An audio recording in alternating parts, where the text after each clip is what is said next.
Hello, welcome back to my channel. My name is Charlotte, this is Charlotteshelves, and I aim to upload fortnightly bookish related content for you on this channel. Today I'm doing something a little bit different, and it's a kind of video that I really like to watch that I see here on YouTube. And this is a little bit silly, but I love it. I love it, I love it, I love it. This is letting your pet pick your monthly TBR. And today I'm going to introduce you to my puppy, and we're gonna see what chaos he causes throughout the rest of this video. I love watching these videos because one, I love animals, I love seeing other people's pets, but I also seeing my favourite booktubers interact with their pets, and I think you get to know a little bit more about them from watching these kind of videos. So hopefully you'll get to meet my naughty little puppy and we will go from there. Hi! What's this? Good boy! Yeah! Okay, do you want to come around and then we'll sit? Yeah, you come around. Okay, come around. Come around. Yes! Can you sit? Come here. Shall I move around? This is Bo. He is a 6-month-old puppy. He is a bearded collie. So he is often mistaken for an Old English sheepdog. They look kind of similar. He should be a little bit smaller than an Old English, but he is massive for his size. He's meant to be a medium breed. So his favourite snacks are pretty much little dried chicken treats. He goes, I'm sure like most dogs actually, he goes absolutely bananas for chimkin. He also really likes carrot, and he loves blueberries. So we're trying to do a lot of recall practice with him at the moment, and it's quite nice using blueberries to get him to come indoors or to come away from the garden, or if he's sniffing at something. Sit. Thank you. He's due his first trim as well, which is why he's looking very shaggy, and all his pup fur is starting to grow out, so it's getting really, really long. And he's due to go to the poodle parlour probably in the next month or so, because you're starting to get a few naughties and they're quite tricky to get out because he doesn't like being brushed. He's very food oriented, which has been good for training, but he is a stubborn little bugger. He has his own temperament, his own will, his own thing. He doesn't mind a cuddle, but it has to be absolutely on his own terms. Like, he will not generally come up to you and ask for lovies, really.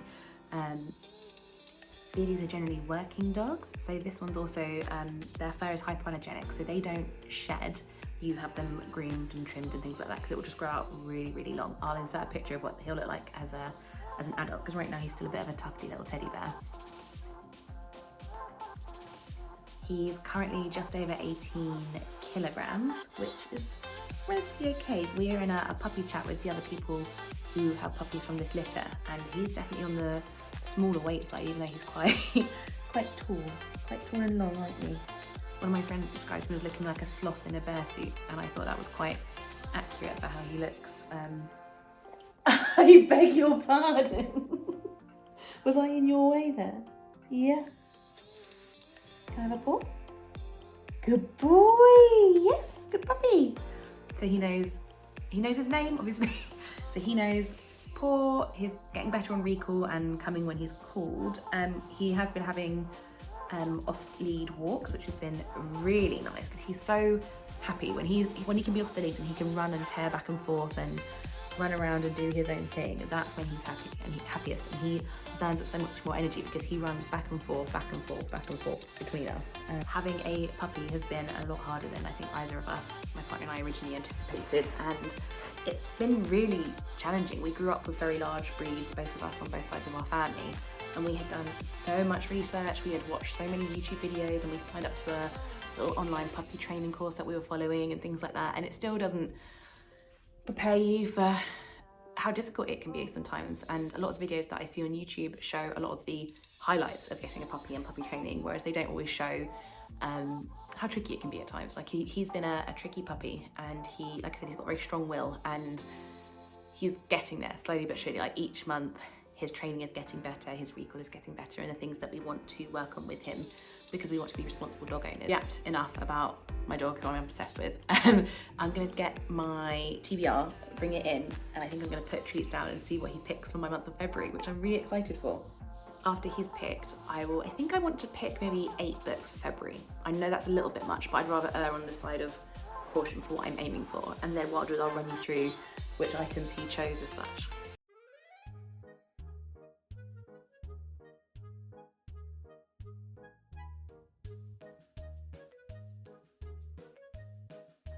Okay, do you understand the assignment? What we're gonna do? Yes! Got to grab the rest of my TBR from my bedside table because that's where most of it is.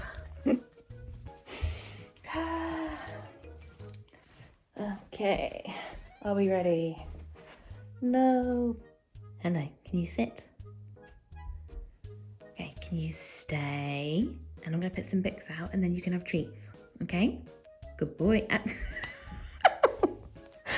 Both feet. Sit. Good boy.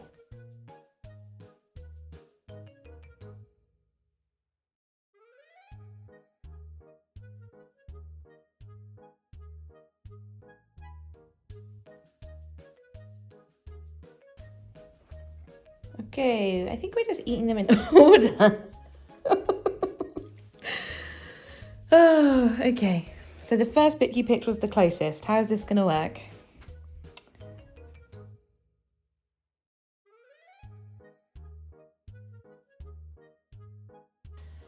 Okay, put some treats down. Need one more. Okay, this is the next round. Yes. What's he going for? Oh, Stephen King first. Okay. Stephen King. Well done,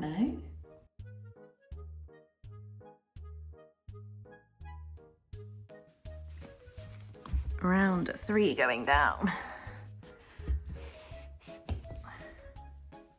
Sit up. No. How is this gonna work? How is this gonna work, huh? Hey? Yes, those are the rest that we've got to try. Yes. Okay. We will try this again.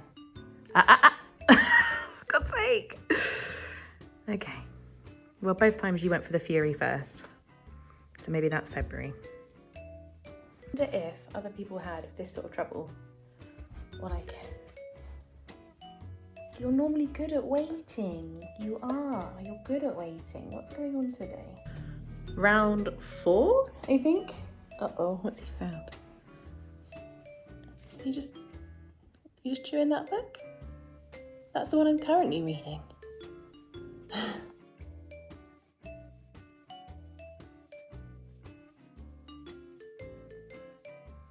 Okay, if I put treats down, you know what you've got to do, don't you?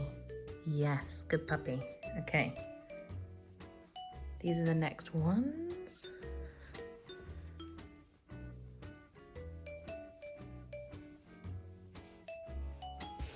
Okay.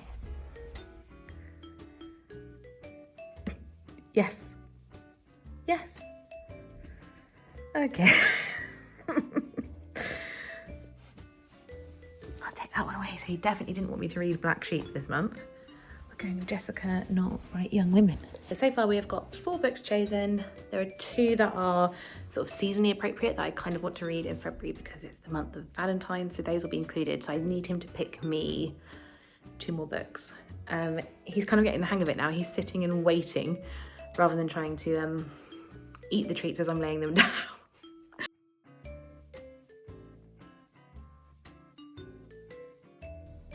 I can't remember what we're on now. Is this round 5? Who knows? Yes. Yes. Song of Achilles. Good shout, Bofi. Okay, that's what we'll go for. And as always, you can have the other contestant treats too. Please. Yep. Was that yummy? Come on then.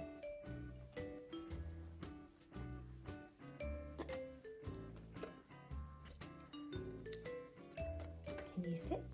Quickly talk you through 2 books that I'm reading that I think will be at the end of January into February, and then I will go through my February TBR that this little scrap has picked for me. The first book that I'm reading at the moment that I think is going to carry me into February is The Book of Longings by Sue Kid. I really enjoyed The Secret Life of Bees, so I was happy to pick up another book by her, and this is also one of the contenders for the next Goodreads reading achievement for, I think, literary history. So this would also get me that achievement, and nothing incentivizes me better than gaming achievements or even reading achievements that they now exist online. The next book that I've just started is Cell by Stephen King. This was gifted to me by a friend and it's in wonderful condition, and It's a nice hardback too, but I was feeling like I wanted something a bit total change of pace, but something zombie, contagion-y, something apocalypsy, and this is a contagion or a disease or something that is transmitted by cell phone data, and I think it's the end of the world, and the novel opens with this sort of apocalyptic event. I've heard it's quite fast-paced and it's also a good thriller, so I'm really looking forward to this because I love the concept of that. Song of the Kiddies, I talked about this previously in my what I got for Christmas video, so I won't go into this again, but I think this is appropriate because I believe it's a homoerotic love story as much as it is a revisiting of very famous Greek myths and those sorts of being reimagined for a contemporary audience. And I'm a little bit scared to read it because I think, as I said before, it's meant to be heartbreaking, which is, it's perfect for Valentine's. I just don't know how good it is for my well-being or mental health, but this is such a beautiful addition. So if I get to this in February, I'll be very pleased, because I also talked about this in my Christmas video. This is a retelling relating to Ted Bundy. I won't repeat myself, I'll save it, but it's meant to be literary fiction and I'm very much looking forward to it. And another one that I think might be a bit of a hard read. I think it's going to be quite emotional. Fury. This was on my winter TBR and I just didn't get to it. It was so busy around Christmas time. I've since looked at the ratings for this, and I think I mentioned this before, and it's gone down to about 3.4, and I don't really like to read books below 3.5, but I'm going to give it a chance because I really like Mike Clyde's writing style. I think it's very confident, and normally I feel like I'm in safe hands with him, but we'll see how this goes. I was going to do a readathon with my bestie reading this, and maybe if we read it in tandem, that will incentivize me to get through it if I find it to be 3.4-ish vibes. This Stephen King was also a gift. The friend that gifted me, Sal, gifted me a stack of Stephen Kings that they were done with. This one is one of the few that I've really heard nothing about, and it also looks to be a more contemporary one. It could just be the actual packaging. When was this published? 2014, so a lot newer than some of the classic Stephen King. I've heard this described as satisfyingly disturbing, so I think it's going to be a bit more of a weirder one, but also very eerie and creepy, so I look forward to that because I want to read spooky books every day of the year, not just in autumn or Halloween season. I really love the dedication at the front because it says, "This book is for some of the people who built my house," and then King attributes who has probably most influenced his writing in this metaphor, and it's Mary Shelley, Bram Stoker, H.P. Lovecraft, Clark Ashton Smith, and I won't read all of the list, but it's just a wonderful collection of writers that he's sort of paid homage to. The Sober Girl Society Handbook. I think this is one of my favourite books on sobriety. It's very non-judgmental, very accessible and easy to read. She breaks down some quite heavy subjects around alcoholism and alcohol abuse disorder and things relating to that, but also just about this new movement of people that are sober curious and don't want to drink anymore. And I'm 4 years sober, and I wanted to go into the new year feeling really just really strong and refreshed in my sobriety, because I don't drink for personal reasons, and it's really nice to read books that are validating your lifestyle choices. Being sober in the 21st century feels like you're swimming against a tide of opinion and weird social currency that values booze so much more than they perhaps should, so I can't wait to reread this. The final two books that I actually personally want to add into my TBR are seasonal reads, which is why I want to read them in February. And the first one is Love Letters of Great Men, and I think this will be wonderful. It's men throughout history who have written to their paramours or their wives or lovers and girlfriends, and a couple that I read in the bookshop. One of my goals this year was to read more poetry. I think I read maybe 5 anthologies last year, which is terrible. So I'm trying to say to myself, can you try and manage 1 anthology a month? And if I have additional time each month to then go back through and analyse a handful of them or more where necessary, and just try and practice close text reading again. Like last year I was okay, but this year I want to be more mindful about just keeping my brain agile and doing literary readings for my own intellectual capabilities as well. Like, I'd like to read more contemporary poetry, and I think this collection will hopefully do that. Sorry, it's also Poetry Pharmacy returns. This is the second one. I think there's an original one in orange as well, and this is meant to be a collection of poetries that are matched to an emotion or an ailment or a feeling. So it's kind of like the pharmacy is your drug, but poetry is your medicine. Thank you for watching if you have made it this far. I appreciate it. It was probably just a little bit silly and it didn't go to plan at all. Like, Bo was just not interested in playing game today, or playing ball rather. I originally was wondering if I should lay out like 10 at a time and then pop treats on all of those. Like, I've seen some people do that with their kitties, and I don't think that would have worked for him. I think he would have just stomped all over them and eaten them all, because he's a very big boy too. Like, he's a big puppy. But I tried, and I've learnt for next time that there won't be a Puppy Picks My TBR in February 2026. But thank you for watching and chatting about some books with me today. I'm really looking forward to popping my February TBR on my bedside table. If you have read any of these books, please do let me know, and also let me know your thoughts and which of these I should probably try and prioritise or get to first. Don't forget to like, comment and subscribe, and let me know if you have any video ideas or suggestions down in the comments, and I will try and make those videos for you.